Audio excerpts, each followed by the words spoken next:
There's a strange paradox that happens when you finally wake up. You spend years sleepwalking through life, following the script, chasing the carrot, moving through days that feel pre-written, until one day, the lights flicker. You see the strings. You realize that the drama you took so seriously was just a play all along. And for a moment, just a moment, you feel a sudden rush of freedom, a glimpse of the infinite. You call this awakening. But here is the secret that almost no one will tell you. The moment you wake up is often the moment the real danger begins. Because the mind is cunning.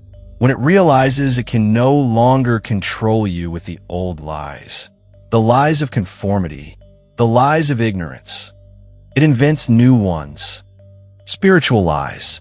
It creates traps made not of iron, but of gold. Beautiful cages, but cages nonetheless. No one understood this better than Alan Watts, the philosophical rascal of the 20th century. A man who could explain the deepest mysteries of Zen, with a glass of vodka in one hand and a cigar in the other. He never pretended to be a saint. If anything, he was more human than any of us. And precisely because he refused to play the role of the perfect guru, he saw the traps clearly. He saw how so-called awakened souls get stuck in a labyrinth of their own spiritual ego. If you feel like you've been doing all the right work, but still feel heavy, if you feel isolated by your own insight, if you feel like you're waiting for a life that hasn't started yet, listen closely. We are about to walk through the 7 traps that catch the awakened soul, guided by the laughter and the lucid wisdom of a man who understood that life was never a path to a destination, but a musical thing, a dance. Let's begin. The first trap is the most seductive because it feels like a victory. It's the trap of the spiritual ego. Alan Watts spent a lifetime dismantling the illusion of the skin-encapsulated ego. This idea that you're a tiny pilot hiding behind your eyes, steering a biological machine through a dangerous world. He taught that this separate I is a hallucination, one we inherited from language, culture, and fear. But what's also noticed something strange. The moment people begin dissolving that ego, the ego sneaks in through the back door. It changes clothes. It stops saying, I am rich and powerful, and starts saying, I am spiritual, I am awakened, I am enlightened. Watts wasn't immune to this. He was labeled a guru, a mystic, a counterculture hero. And yes, some part of him, the human part, enjoyed the applause. But he knew the joke better than anyone. He would remind his students again and again. The biggest ego trip is trying to get rid of your ego. Because who is the one trying to get rid of it? The ego itself. It's the thief dressed as the policeman, pretending to catch himself. Ask yourself honestly, have you ever felt quietly superior to the sleeping masses? Have you ever felt frustrated that others don't get it the way you do? That subtle feeling of being above the world? That's the trap. The ego loves labels, especially shiny, spiritual ones. It whispers, you are an awakened soul. And suddenly, spirituality becomes armor, a polished badge that protects you from vulnerability. But what gives us a different image? He suggests that we're not nouns. We are verbs. You're not a static thing called a soul that enters a body. You're a process. You are the universe, people ing, just as the ocean waves. And when you try to freeze yourself into a fixed identity, even a holy one, you cut yourself off from the flow of life. You create tension, a subtle war inside yourself. Because now you have to defend that identity. You have to maintain the mask of the calm, all-knowing sage. And that's exhausting. Watts' lesson here is radical humility. You don't need to be special. You don't need to star in a spiritual epic. You are the sky, and your thoughts, your roles, your status, they're just clouds passing through. To escape this trap, you must learn to laugh at yourself. Gently, honestly, see that the awakened one is just another character, another costume, in a great cosmic play. So drop the costume. Be the actor who knows he's acting, but still plays his part with joy, with curiosity, with humility. Because the moment you stop trying to be someone, you finally become free to be everyone. As we shed the mask of the ego, something unexpected happens. We find ourselves standing alone. And in that sudden solitude, we crave connection more than ever. This leads us to the second trap, the belief that spiritual understanding automatically creates relational harmony. We assume that because we're vibrating at a higher frequency, we're somehow immune to toxicity, or even worse, that our love and light can fix anyone. Alan Watts was a brilliant mind, a master of words. But his personal life? It was a landscape of relational wreckage. Multiple marriages, a long, painful struggle with alcoholism, moments of emotional distance.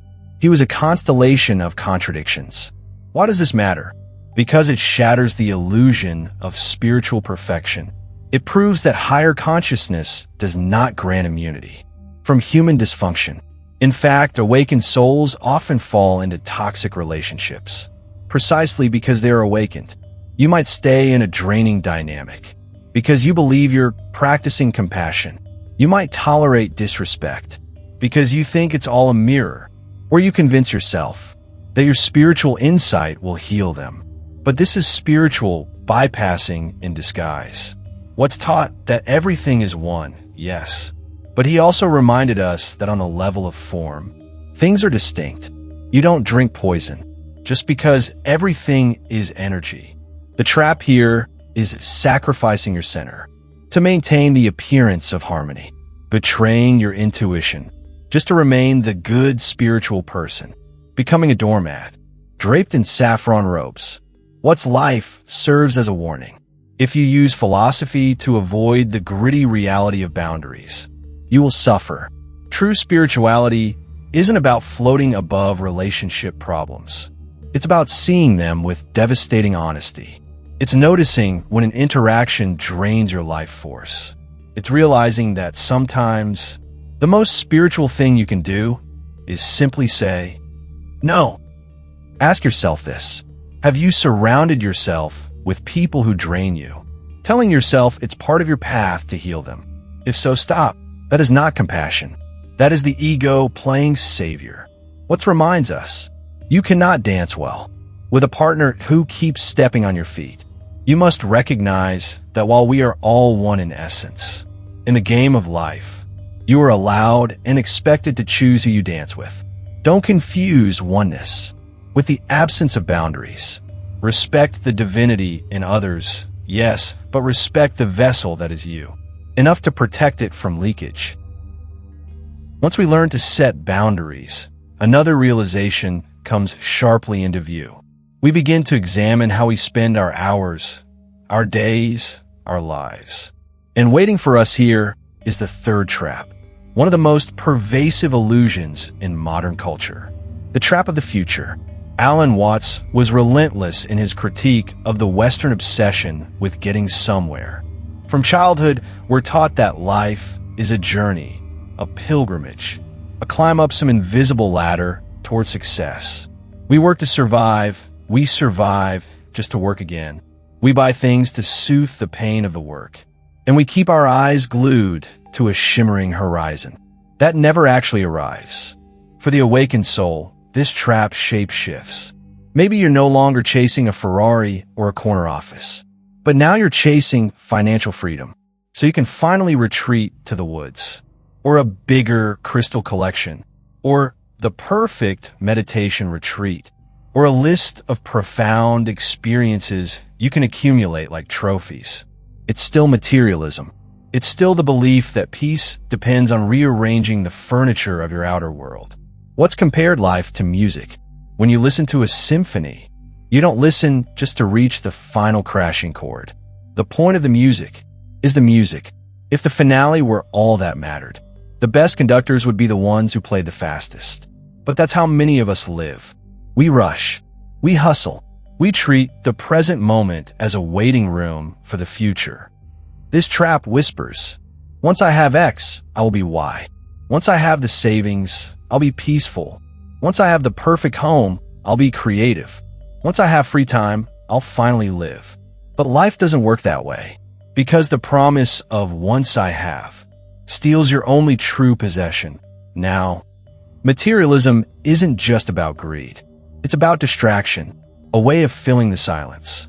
So you don't have to face yourself. It's the belief that meaning is hidden. Just one purchase, one goal, one milestone away. Watts invites you to flip the script entirely. He says, don't treat life as a linear march toward a pot of gold. Treat it as a dance. In dancing, the point isn't to arrive at a specific square of the floor. The point is to dance. So ask yourself honestly, are you living or are you preparing to live? Are you working yourself numb to buy a freedom you'll be too exhausted to enjoy? Are you postponing joy, peace, creativity for a someday that keeps moving forward? Like a carrot on a stick, the awakened soul sees through the glossy brochure of consumerism. They understand that the quality of life is not determined by the scenery, but by the presence of the witness experiencing it. You can be miserable in a palace and ecstatic in a hut. The palace can't do the inner work for you. It never could. So stop waiting. Stop postponing your life for a future version of yourself that may never arrive. The music is playing right now, in whatever room you're in whatever chapter you're living, in whatever body you inhabit. This moment is not a rehearsal. This moment is the dance. The future is a mirage, but the present is real, alive, and asking you not to wait anymore.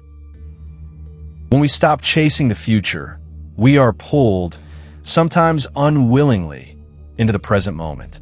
And here, standing in the doorway like a silent guard, we encounter the fourth trap: fear. Not loud, dramatic fear, not panic or terror, but the slow, suffocating fear of insecurity. The kind that shapes our choices while pretending it's keeping us safe. Alan Watts explored this deeply in his book, The Wisdom of Insecurity. Its central message is the antidote to this trap. That life, by its very nature, is uncertain. And the more we try to make it certain, the more anxious we become. We spend our lives constructing fortresses, insurance policies, rigid plans, backup plans for the backup plans. We want guarantees, forecasts, promises of forever. Decision-making becomes less about what is true and entirely about what is safe. For the awakened soul, this fear is even more subtle. It doesn't look like panic. It looks like hesitation, like staying in a job that suffocates your creativity, because at least it pays the bills. Like staying in a city that drains you, because you know the streets. Like calling your avoidance being responsible, when really, you're holding your breath. You're living on pause. What's taught that life is flux, liquid, moving, impossible to grasp. He used a brilliant metaphor. Try wrapping water in paper and string. Try squeezing it into something solid. The tighter you grip, the faster it escapes. Life is the same. The more we cling, the more we lose. The only way to survive in water is to float, to relax, to let the water hold you, instead of trying to hold the water. The trap is the belief that risk can be eliminated. It cannot. The desire for security is the very engine that creates insecurity. Because when you build your choices on fear, fear of failing, fear of loneliness, fear of poverty, fear of death, you aren't protecting yourself. You're burying yourself. You're building a coffin and calling it a living room. Ask yourself, how many of your decisions are truly yours? And how many were negotiated with fear? How many times have you turned away from your calling? Not because you lacked ability, but because you lack permission? Fear gives you a script, and you perform it beautifully, even if it kills your soul. What challenges us to see fear as something different, not a wall, but a compass. Where fear lives, your edge lives, your growth lives, your expansion lives. Fear doesn't mean stop. Fear means this is the frontier. This is where the old self ends and the new self begins. Remember, if you are as what's taught, The universe experiencing itself, then what truly can threaten you? You are the ocean. Can the ocean be afraid of getting wet? The moment you stop clinging to the shore and let the current take you, something miraculous happens. The river doesn't just move you forward, it wakes you up.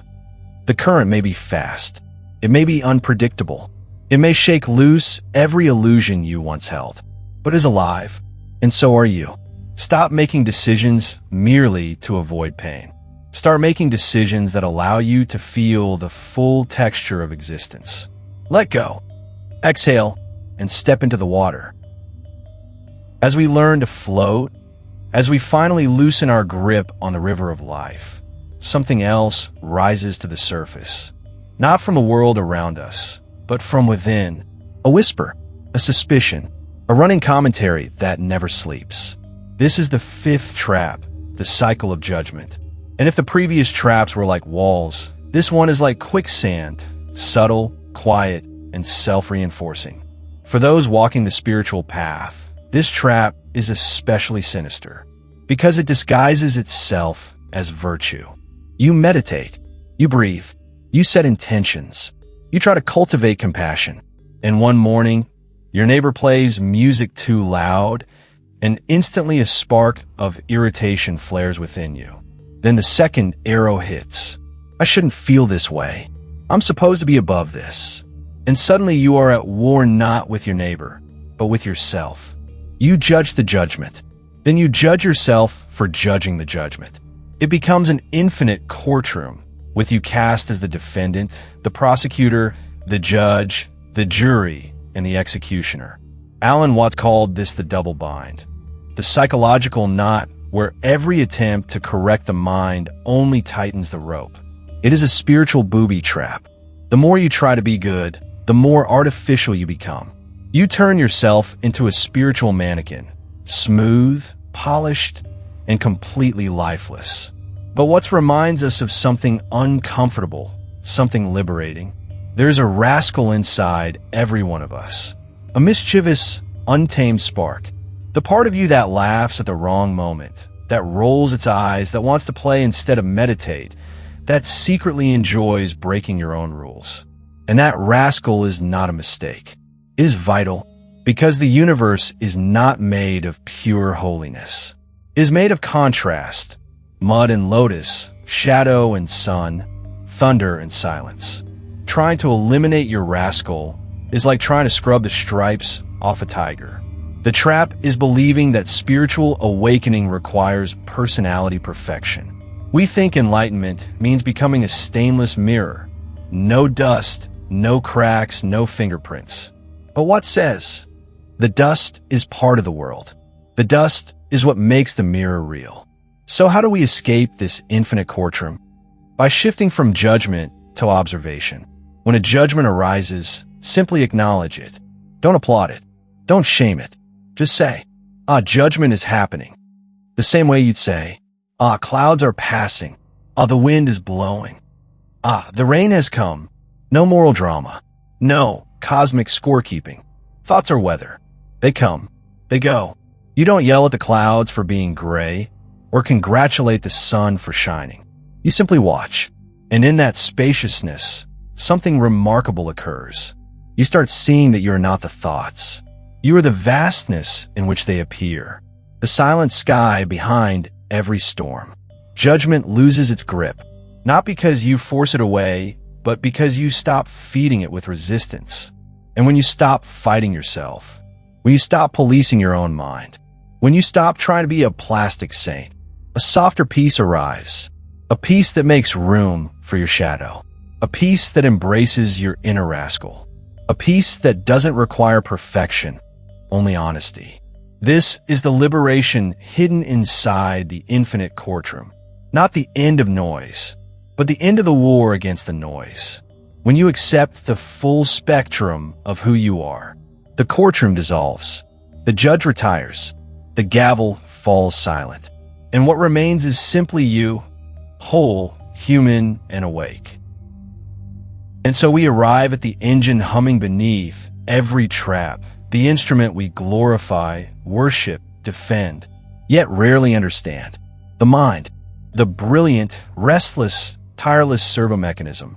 This is the sixth trap, overthinking. Alan Watts often reminded us, with a kind of mischievous smile, the mind is a wonderful servant, but a terrible master. And in our modern world, the servant has staged a coup. We are a civilization addicted to thinking. We treat thoughts as sacred artifacts, as if the ability to generate mental noise is proof of existence itself. Cogito, ergo sum. I think, therefore I am. But what's turned this on its head? He said that if you think all the time, you have nothing to think about except thoughts. A snake eating its own tail. A mental echo chamber. A hall of mirrors reflecting mirrors. You lose contact with the living world. You become someone feasting on the menu, while the feast itself grows cold and untouched. For the spiritually awakened, this trap takes on an even more elaborate costume. You begin drowning not in ordinary thoughts, but in spiritual analysis. You diagnose your aura. You dissect your dreams. You parse every coincidence for cosmic meaning. You treat the universe like a puzzle to be solved, rather than a dance to be experienced. You start to believe that awakening is an equation. If only you think hard enough, interpret deeply enough, study long enough. Eventually, enlightenment will click like a perfectly solved math problem. But the universe is not a Rubik's Cube. It is a song, and songs are not solved. They are felt. Overthinking is the refusal to feel. It is the insistence on steering the river with your intellect, believing that peace will come only after the perfect mental conclusion is reached. What gives us a more honest metaphor? Muddy water. When water is disturbed, when mud rises from the bottom, the temptation is to intervene, to stir it, scoop it, manage it. But every action makes the water cloudier. Every attempt to fix it disturbs it further. Overthinking is this constant stirring. It is trying to flatten waves with a flat iron, trying to iron out the wind, trying to force chaos into straight lines. The trap is the illusion that thinking will save you, that a more advanced idea, a deeper meaning, a more precise insight will finally bring you peace. But peace is not a thought. Peace is the moment the thoughts stop pretending to be kings. Watts tells us to drop out of the head and into the senses, to step out of the mental story and into the raw data of existence, to look at a flower without silently reciting flower, to hear a bird without naming its species, to feel the breath without turning it into a project. For when you're caught in overthinking, you're living inside symbols, not life. You're touching the shadow, not the thing that casts it. The awakened soul learns the art of turning off the machine, not by force, not through suppression, but through gentle disuse. Like letting a motor idle until it naturally winds down. They understand that the deepest truths are not hidden in scriptures, essays, or even in Watts's own words. They live in the silence between thoughts, the stillness beneath the mental static, the quiet presence that exists before you label the world. Your heart beats without your permission. Your lungs breathe without your supervision. Every cell in your body performs miracles without a single thought from you. And somewhere out there, galaxies are spinning, stars are being born, tides are rising and falling, all without your intellectual intervention. There's a deeper intelligence at work, a cosmic choreography you did not design, but to which you belong. Watts invites us, gently, lovingly, to trust that flow, to release the white-knuckle grip on the steering wheel, to stop trying to outthink the universe, because you're not the driver, you're the dance. And now, we arrive at the seventh trap, the last veil, the gateway that, once lifted, doesn't just set you free. It reveals that you were never imprisoned. The trap of powerlessness. This is the quiet trap, the invisible one, the one that whispers instead of shouts. It tells you that you're small, that you are one more forgettable life among billions, that unless you are loud, polished, influential, or backed by followers, your existence barely makes a ripple on the cosmic ocean. This belief is poison disguised as humility. What's understood this intimately? He was not a tycoon, not a mogul, not a titan of industry. When he drifted into sleep for the final time in 1973, he left no corporation, no empire, no global brand. He left talks. He left laughter. He left ideas carried by human breath. And yet here we are, 5 decades later, feeling the tremor of his voice as if it were spoken yesterday. How? Why? Because truth resonates beyond the body that speaks it. Because alignment is louder than ambition. Because authenticity echoes across time in a way that force never can. The trap, Watts would say, is believing that power equals control. That influence is measured in numbers. That meaning requires permission. But real power, true, cosmic power, comes from alignment. From the recognition that you are not a guest in this universe. You are the universe, momentarily folding itself into the shape of a person. You are an aperture through which the whole cosmos looks out. Not a fragment, not an accident, a viewpoint, a perspective, a living lens through which existence examines itself. When this lands, not intellectually, but in the bones, you begin to reclaim what you unknowingly surrendered. Your presence, your voice, your frequency. You may look at your life right now and feel unseen. You may write words no one reads, create art no one buys, hold love no one recognizes, dream dreams no one validates. But Watts' legacy shows us something miraculous. Impact is not measured in real time. A seed does not bloom the moment it touches soil. Truth does not always ignite the moment it is spoken. Some echoes take decades to reach the ear prepared to hear them. Your work, your essence, your authenticity may be blooming in futures you will never witness. And that does not diminish their importance. Reclaiming your power means ending the negotiations. Stop bartering your truth for acceptance. Stop shrinking your fire to make others comfortable. Stop contorting your soul to fit into a template manufactured by a society addicted to smallness. You're not meant to fit. You're meant to expand. The universe does not mass-produce personalities. It crafts them like stars, each with a unique light, a singular burn.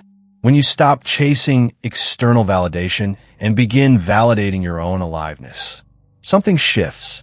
You become fluid like water, gentle, flexible, yielding, yet capable of wearing down mountains, capable of carving valleys, capable of changing landscapes without raising your voice. This is the power of the awakened soul, the power of the one who no longer begs the world for permission to exist, the one who stands in their frequency without apology, the one who realizes, I'm not a small person in a big universe. I am the universe expressing itself as this person. I'm the whole show. And when you finally feel that truth in your pulse, in your breath, in the silent chambers of your heart, powerlessness dissolves. Not because you became powerful, but because you finally remembered what you always were. So here we stand. After wandering through masks and mirrors, through traps disguised as virtues and fears dressed as logic. After peeling back the layers of the mind like an ancient onion of identity, we arrive at the simplest truth of all. We were taking the whole thing far too seriously. Alan Watts understood this better than anyone. He would end his lectures not with thunder, not with solemnity, but with a laugh. A bright, disarming, childlike laugh. Not a cynical laugh, not a superior laugh, but the soft, warm laugh of someone who has finally realized that the terrifying monster in the corner is, in fact, just a pile of laundry wearing a hat. And in that moment, the entire cosmic drama deflates. Not into nothingness, but into lightness. Into play. Because the final trap of the awakened soul is the most ironic one. The belief that enlightenment is a serious, heavy, monumental mission. The belief that awakening is an exam you must pass, or a mountain you must conquer. But awakening is not an accomplishment. It is a joke you finally get. The universe is not a factory. It is a festival. It is not a courtroom. It is a carnival of being.